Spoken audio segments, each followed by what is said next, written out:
In this video, I'm going to be breaking down Quant. I'm going to show what patterns I see on the charts right now, where I think price could be going to, and whether or not I'm going to be buying into this crypto. If you like this type of content, make sure that you hit the thumbs up button. I really appreciate that. And subscribe for more so that you don't miss any next video. Okay, so on the chart, I've got Quant. I've got it on a weekly time frame, and I like to look at this on a logarithmic scale. I do that because some of these patterns show up a lot more clearly on a logarithmic scale, especially with crypto where we've got large price movements in short periods of time. Okay, so what pattern do I actually see on the chart? You see, I've got a few lines drawn and I've got to count up to 5. And this is a typical 5-wave structure in Elliott Wave. I love using Elliott Wave Theory for my brain and how my brain works. That's just what has come natural to me to be able to spot different trends in the market, because we know that price does not move in one direction all at the same time. It moves in waves. And so Elliott Wave Theory actually accounts for that. And so there's two different types of waves. There's motive waves and corrective waves. And so we've got some of those inside of this 5-wave structure. But let me show you a textbook version of this pattern. So got this diagram here, and you can see we got a wave 1, 2, 3, 4, 5 move up. That's called a motive wave, also called an impulse wave. And this is typically in a bull market. It's going towards the upside, followed by a corrective phase, which is usually divided as a A, B, and C wave. And again, in a bull market, that ABC wave phase is usually in a down market or a bear market. And so this is typical for Elliott Wave. This is like the basic principle of Elliott Wave. There's other patterns, but you're going to see this pattern repeated over and over again when you're looking at these different charts. And that's one of the amazing things about Elliott Wave, is that these patterns do show up on the chart. And so right here, let me break down this real world example of what I am seeing on the chart. So of course, we've got wave 1 coming up, starting from the very bottom all the way up to about $11, $12, actually a little bit higher than that, at about 15. That was in July of 2019. So long time ago in the crypto world. Then we came back down during March of 2020. That, of course, was during the pandemic. And so we had a big pullback there that comes down for wave 2. So we're already starting to see how this pattern is playing out.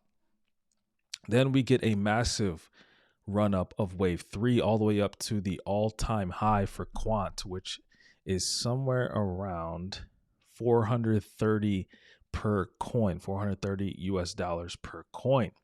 And typically what you will find in Elliott Wave is that wave 3, not all the time, but in many cases, wave 3 is the largest wave.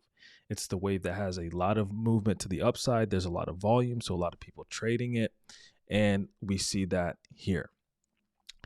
Again, we're looking at our textbook example, and you can even tell that wave 3 is even larger than wave 1 and wave 5. So let's continue on.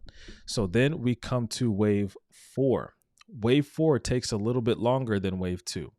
And not to go too deep into Elliott Wave, but one of the other principles is called the rule of alternation. The rule of alternation basically states that between waves 2 and 4, which are those corrective, those pullback waves, a lot of times, again, not in all cases, but many times, wave 2 can either be short, like this one here, and if it is, then that means wave 4 will potentially be a little bit longer. So it's opposite, it's alternating. It also could be where wave 2 takes a long time and then wave 4 is actually really short. That's the rule of alternation. So when you see that on the chart, it just gives us a higher probability that this is in fact a 5-wave structure. So let me actually break down wave 4 for us a little bit further. And so inside of these pullback or these corrective phases, as mentioned, you have these ABC patterns. Now, these ABC patterns also happen inside of wave 2 and wave 4. So it's kind of like these waves are formed of each other. So this 5-wave structure actually creates wave 1, and then the ABC would actually create wave 2. So they're called fractals. That means that when you put all of these together, it creates a larger wave. And each wave also has a 5-wave structure broken down in each one of them. For waves 1, 3, and 5, and then waves 2 and 4 also have corrective waves inside of them. I know that was a lot there, but hopefully you're following along. Let me know if you want me to do a deeper dive into some of the Elliott Wave rules and some of the principles that it follows. So on here, we have a 5-wave structure all the way up to wave 5, but inside of this wave 4, we're going to have also an ABC correction. And so we would start at the top of wave 3, we would come down for wave A, and then actually over here would be wave B and wave C. Actually, we probably could do it over here. But essentially, this is looking like a flat to me. Now, let me show you what a flat looks like. This is one of the corrective patterns inside of Elliott Wave.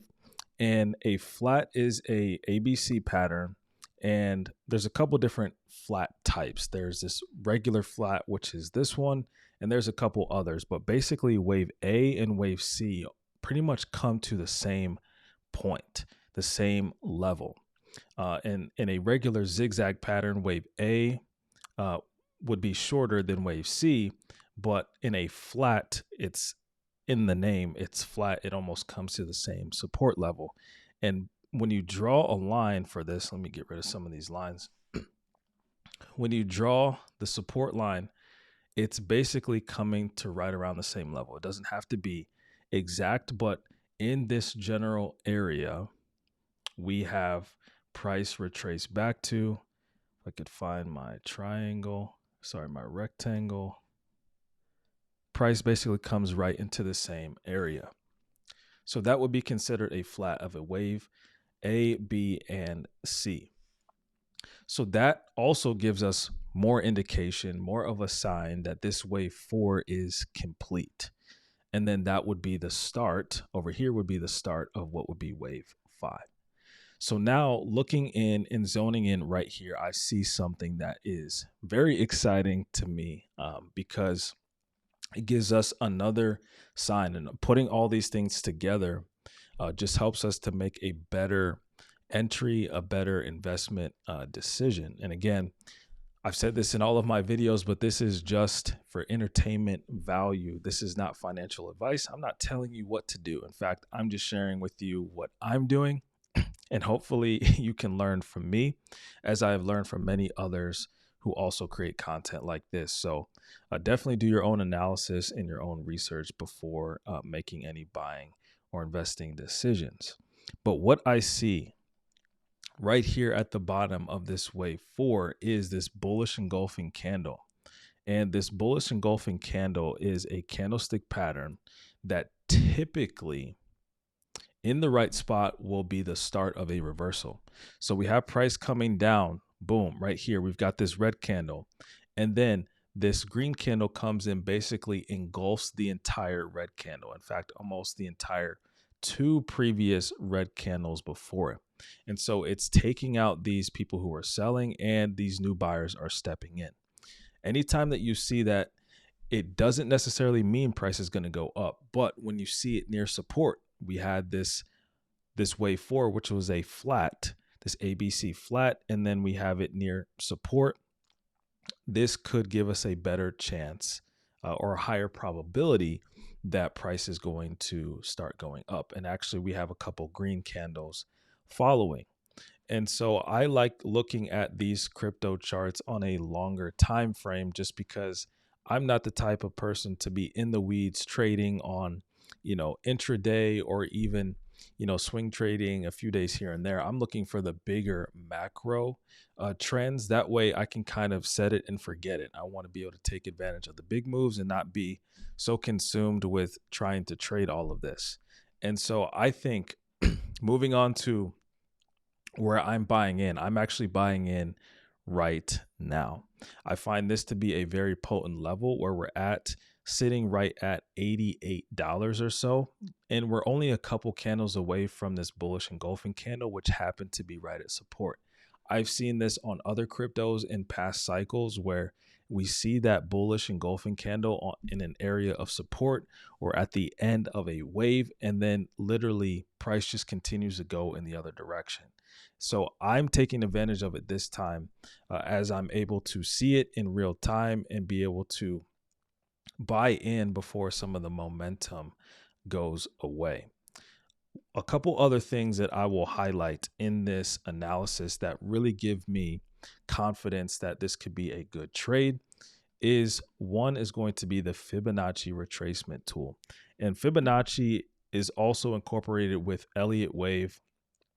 Some of the rules that apply to Elliott Wave are also hinged to Fibonacci. And so there's different patterns or behaviors for some of the waves. And one of those is that if you take the Fibonacci retracement of wave 3, of an extended wave 3, you will see that price, not all the time, but a magnet is the 0.8382 Fibonacci level. Price likes to come back and retrace to this 382 level when it comes to a wave 4.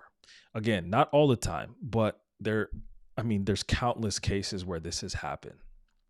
And so you see price coming right to this area.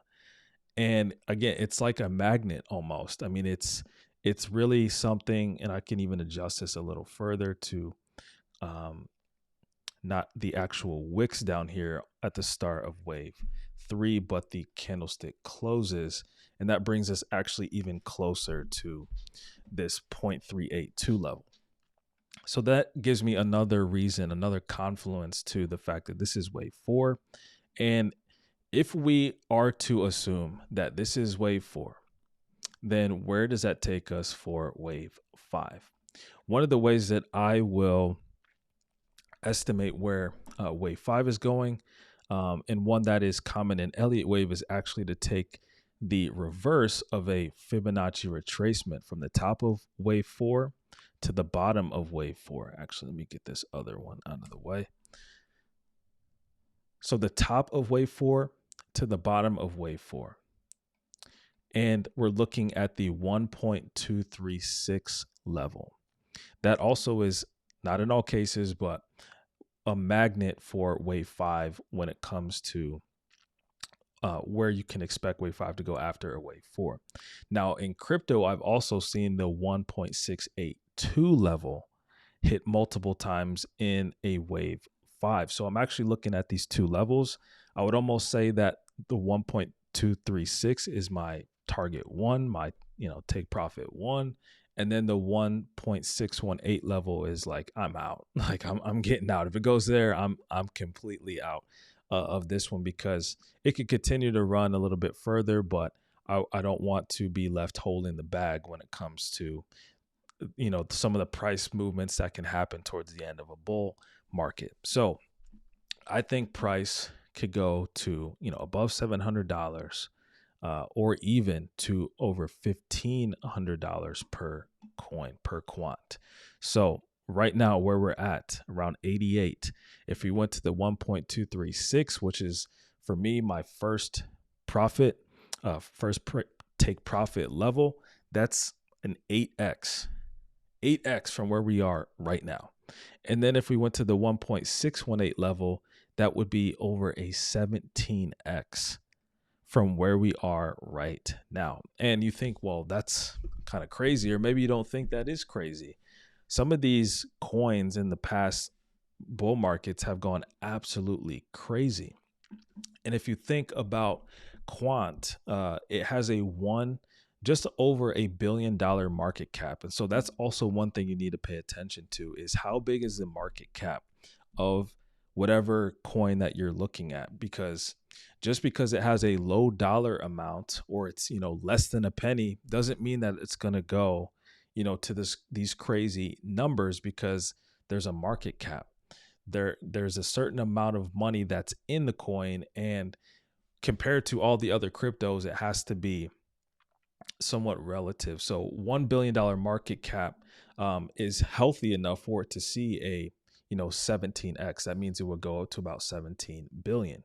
At the time of this recording, Bitcoin is making new all-time highs, but it has a $1.8 trillion market cap. And even just for reference, Ethereum, number 2, has a $368 billion market cap. So for Quant to go to 17 isn't too realistic. I mean, that's still super small compared to Ethereum and where it is right now. In the next bull market, in this bull run that we're in right now, Ethereum can easily go over 1 trillion.